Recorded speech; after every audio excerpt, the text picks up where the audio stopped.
हरिओम.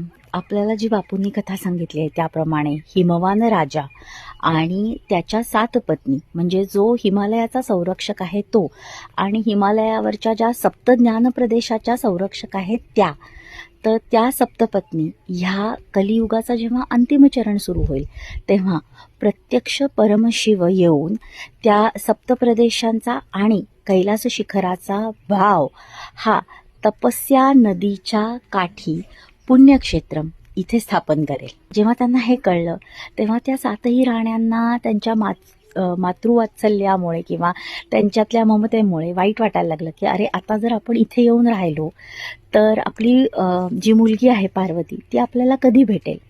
आणि म्हणूनच त्यांनी आपली ही चिंता आपल्या अनसूया मातेकडे व्यक्त केली.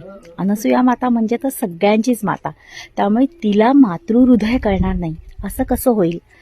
तर अनसूया मातेने त्यांना आशीर्वाद दिला की तुम्ही जेव्हा इथे येऊन राहाल तेव्हा प्रत्यक्ष पार्वती माता ही कार्तिकेय आणि गणपती ह्यांच्या उपनयनानंतर दररोज सकाळी सूर्योदयाच्या वेळेला तिच्या सहपरिवारासह इथे येऊन तुम्हाला भेटेल.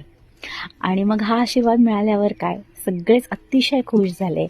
आणि आपण बघूया, आज आपण सूर्योदय तो विटनेस करणार आहोत की पार्वती माता कशी तिच्या वडिलांना हिमवान राजाला आणि सगळ्या सप्तमातृकांना येऊन इथे भेटते आहे ते.